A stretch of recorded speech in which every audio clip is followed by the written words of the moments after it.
Ginunita ng pamahalaang panlalawigan ng Bataan ang ik-128 taong araw ng kalayaan sa isang pagtaas ng watawat ng Pilipinas na ginanap sa Bataan People's Center.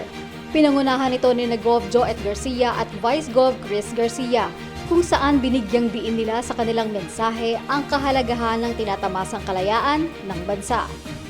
Ngayong araw na ito, sama-sama nating ginugunita ang isa sa pinakamahalagang yugto sa kasaysayan ng ating bayan, ang Araw ng Kalayaan.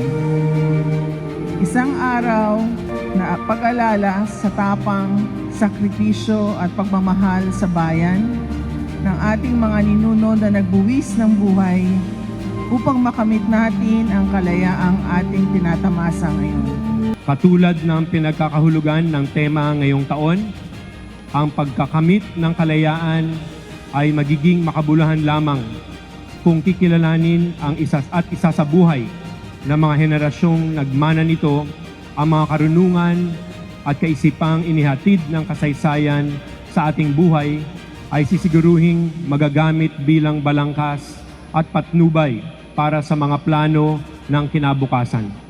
Bukod sa nasabing seremonya, ginunita rin sa lalawigan ang Araw ng Kalayaan. Sa pamamagitan ng isang trade fair, tampok ang mga dekalidad na produkto na tatak galing Bataan. Kinilala ng pamahalaang panlalawigan ng Bataan ang mga kabataang atleta na kumakatawan sa Department of Education Division Offices of Bataan and Balanga City para sa Central Luzon Regional Athletic Association at Palarong Pambansa. Nasa kabuoang 47 ginto, 54 na pilak at 57 tanso ang inuwi ng nasabing mga atleta na tumanggap ng cash incentives na naaayon sa One Bataan Students Recognition and Incentives Ordinance. Isa si Seb Rafael Santos sa pinarangalan at ginawaran sa pamamagitan ng isang resolusyon ng Sangguniang Panlalawigan ng Bataan. Si Santos ay nag-uwi ng gintong medalya matapos makapagtala ng bagong record na 2 minutes and 23.98 na bilis sa secondary boys 200-meter breaststroke sa sports na swimming sa buong bansa. Nanalo rin siya ng pilak sa 100-meter breaststroke, pilak sa 50-meter breaststroke at tanso sa 4x100 medley relay. Sa pamagitan po ng ordinansa mula po sa Sangguniang Panlalawigan, so syempre kinilala po natin yung ating mga palarong pambansa winners at kasama rin po ang mga konting tulong o assistance na dahil po sa inyong pagwagi sa Clara tsaka sa palarong pambansa. So muli po, palapakan po natin ang lahat ng ating po mga atleta at lahat po ng sumuporta sa kanila. Dinaluhan ni Vice Governor Chris Garcia at Gov. Joet Garcia ang pagbubukas ng M-Space sa lungsod ng Balanga na isang co-working at innovation space para sa mga nagnanais makapagtrabaho, makipagpulong o mag-aral. Mayroon rin itong common area, phone booths at private rooms kung saan gagamit ng teknolohiya at AI upang makatulong na maging mas produktibo ang mga gagamit nito para sa kanilang trabaho o pag-aaral.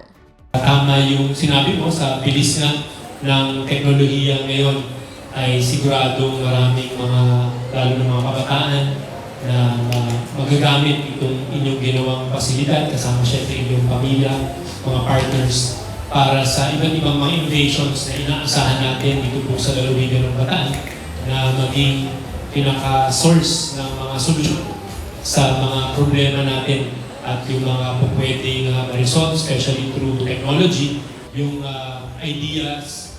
Ang M-Space ay matatagpuan sa ikalawang palapag ng Galleria Victoria Mall. Para sa rates at iba pang impormasyon, maaaring bisitahin ang kanilang Facebook page.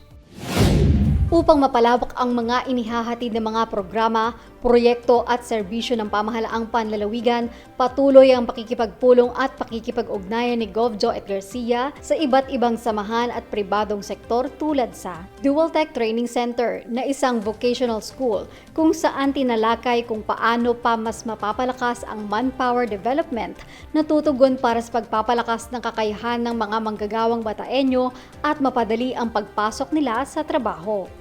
Philippine Veterinary Medical Association sa pangunguna ni PVMA National President Dr. Lina Policarpio para sa pagtutulungan upang maging matagumpay ang pagdaraos ng Federation of Asia Veterinary Association Congress 2027 at 94th PVMA Scientific Conference and Annual Convention. Opisyal na mga barangay kung saan muling ibinahagi ni Gov. Joet ang mga mahahalagang programa, proyekto at serbisyo ng pamahalaan na isinusulong sa komunidad tulad ng One Bataan Seal of Healthy Barangay, Bataeño Pass, iPatroller, Barangay Resilience Bingo Scorecard, libreng sakay program, One Bataan Action Center at iba pa.